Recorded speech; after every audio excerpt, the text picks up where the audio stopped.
The caller ID lit up with Evelyn's name as my phone buzzed against the kitchen counter. My niece never phoned me directly, always through my sister, but during our last Christmas visit, I had insisted she add my number to her emergency contacts. Aunt Lucy. Her voice came through as a trembling whisper, nearly drowned out by the roar of the wind in the background.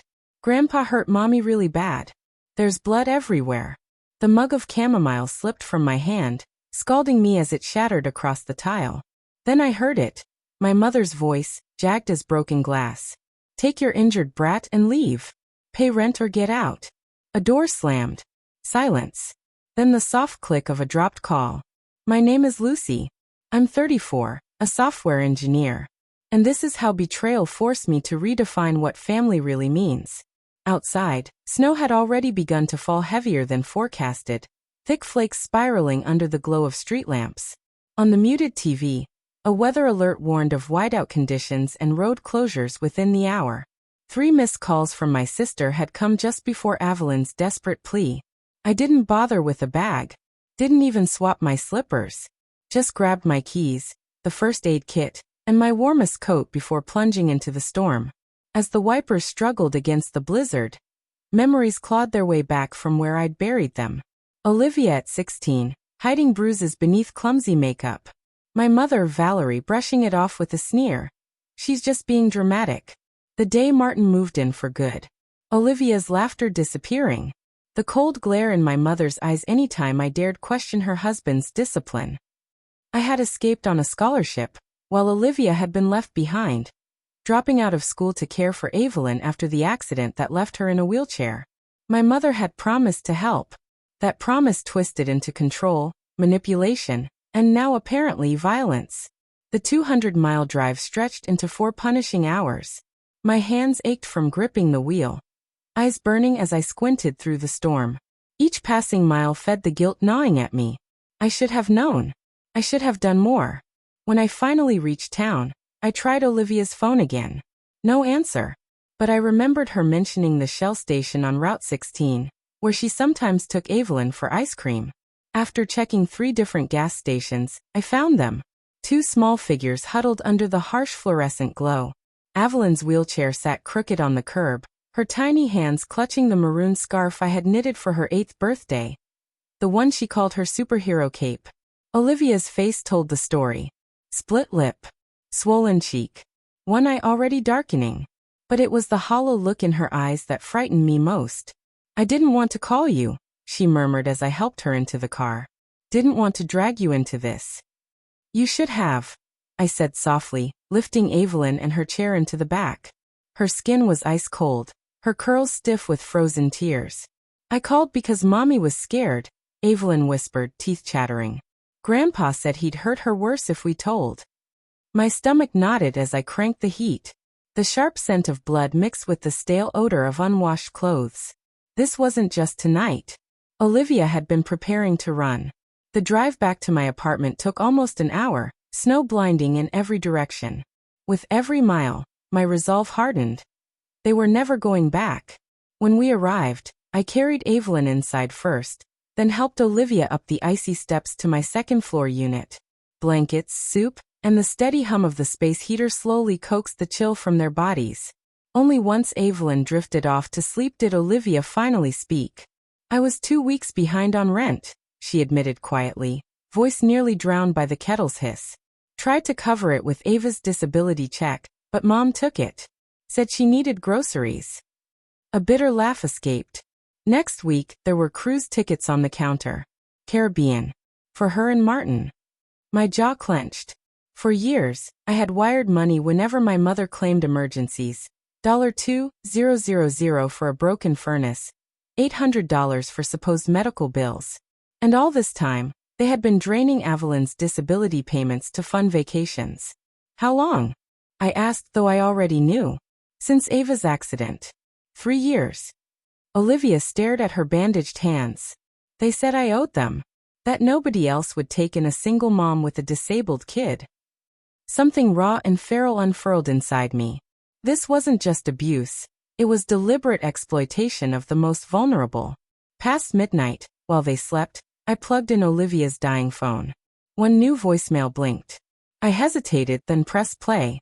My mother's voice filled the kitchen, cold and venomous. Embarrass me in front of Martin again, and I'll make you disappear. That crippled brat better stay quiet too. Remember who signs the lease. The room spun. The same voice that once sang me lullabies now spitting threats that froze my blood. My hands shook as I replayed it, noting the timestamp, saving it. Rage burned through me, white-hot and terrifying. Suddenly I was 18 again, clutching my acceptance letter, my mother's slap still stinging. You think you're better than us? Don't forget who fed you. You owe this family everything. I had believed her. Had sent money home for years, trying to repay a debt that was never mine. But listening to her threaten my sister and niece, something inside me hardened. Clear, sharp, immovable. This ended now. The next morning dawned gray and heavy with new snow. I was flipping pancakes when the doorbell rang. Martin stood on the porch, a wilted bouquet in one hand, a gift bag in the other. His smile polished, rehearsed. He must have gotten my address from my mother, who still had my contact information from last year when I'd helped with her taxes and emergency wires. "Morning, Lucy," he greeted, his voice dripping with fake sympathy. "Just checking in on my girls." I stood firm in the doorway, my body a wall between him and the rest of my family. "They're not your girls," I shot back. "Now leave." His smile thinned. "No need for theatrics. We've got unfinished business." "There's nothing left to settle," I replied. "You assaulted my sister and threatened a child. You're finished." Something dark flickered in his eyes. "Don't forget whose name is on that lease. I can make one call, claim you kidnapped them. Let's see how heroic you feel then." I stepped closer, erasing the gap between us. "Go ahead.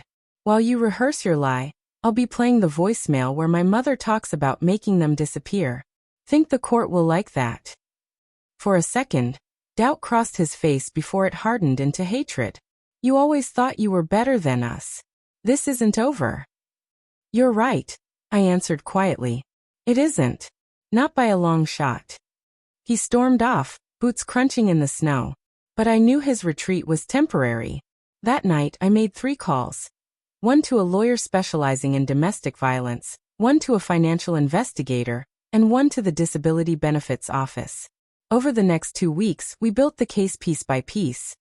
Bank records showing Avalon's disability checks siphoned off by my mother, medical files documenting Olivia's injuries, and that damning voicemail, legally admissible under threat exceptions.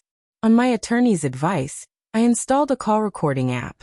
Sure enough, 3 days later my mother phoned, spilling threats about custody.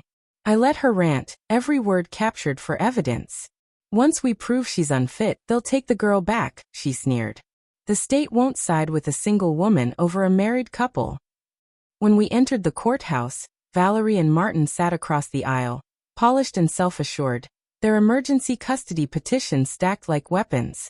They claimed Olivia was unstable and accused me of blocking their rights as grandparents. Their attorney leaned close, whispering comfort. The judge, gray-haired and expressionless, scanned the file. "These are serious allegations, Miss Bennett. Do you have evidence?" "Yes, Your Honor." My voice carried through the silent courtroom as I stepped forward. Exhibit 1, an audio recording, dated 4 days ago. The room stilled as Valerie's voice filled the air. "Once we prove she's unstable, they'll take the girl back. The state won't question a married couple over a single woman with her past." Gasps swept through the gallery. Valerie half rose. "That was recorded without my consent." "Sit down," the judge ordered. "In this state, consent isn't required when threats or criminal activity are suspected." I set the second piece of evidence on the desk, a Pinewood Motel receipt from the night of the storm. I found my sister and niece bleeding and freezing after these two threw them into a blizzard. Then I laid down the third item, the financial investigation report, detailing how Avalon's benefits were funneled into accounts under Valerie and Martin's control. Martin's face darkened as the judge read. Finally, he snapped. "You think you're better than us? That brat bleeds money. We took her checks, disability, child support, all of it. We earned it for housing them." The courtroom erupted. The judge slammed her gavel. "Emergency petition denied. A financial abuse investigation will begin immediately. Mr. Phillips, Your client just confessed to benefits fraud in open court. Bailiff, escort Mr. Stevens out. As they dragged him past our table, Martin spat threats through clenched teeth. But it was my mother I watched, sitting frozen, silk scarf limp around her neck, eyes locked somewhere far away. For a brief moment, I saw the woman I used to long to please. Then I looked at Olivia, tears running silently, not from fear, but from something long overdue, vindication. The proceedings stretched on for weeks. Martin faced charges for assault and benefits fraud. My mother was indicted for misusing federal funds. Their marriage collapsed under the weight of it all. Valerie filed for divorce days after Martin made bail. Within 6 months, it was finalized. Neither dared contest after their public humiliation. The court granted Olivia permanent guardianship of Avalon, stripping away any claims of grandparent rights. With the lease voided by the case, we used the first restitution payment as a down payment on a small house just outside the city. 1 month after the final ruling, nearly 4 months since that blizzard, the storm was only a memory. Our new home was modest. No granite counters or high-tech appliances, but it had something our old places never did, safety. That morning, I set 3 chairs on the porch while Olivia carried out slices of homemade peach tart. Her movements were steady now. No flinching, no scanning for exits. Avalon wheeled out behind her, sketchpad on her lap, hair clipped with butterflies she'd chosen herself. For the first time in years, we simply existed. No tiptoeing, no waiting for the next explosion. Just 3 people breathing in peace. Avel giggled when a squirrel darted across the yard, then lifted her drawing. 3 figures holding hands under a bright orange sun. A house with a wheelchair ramp behind them. Above it, 1 word in purple crayon, home. My throat tightened. I turned to Olivia. Do you think it's over? She thought for a moment, eyes on the horizon. No, she said softly. But I think we broke the cycle. Inside, my phone buzzed. A text from our lawyer. Restitution granted. Visitation denied. Criminal charges proceeding. Justice hadn't arrived with flashing lights or applause. It came through paperwork, silence, and the steady creak of a porch swing. And for the first time in my adult life, that was enough. As the sky deepened to amber, I remembered that storm. The scarf, the bruises, the terror in a child's voice. Then I looked at Avalon's smile. Healing doesn't look like victory. It looks like showing up, again and again, until the people you love are safe. And if you've stayed with me to the end, here's a small bonus. I swear by audiobooks for learning and growth. I've got an exclusive deal with Audible. Your first month free, access to over 500,000 titles at 0 cost. Check the description for details. Don't miss out.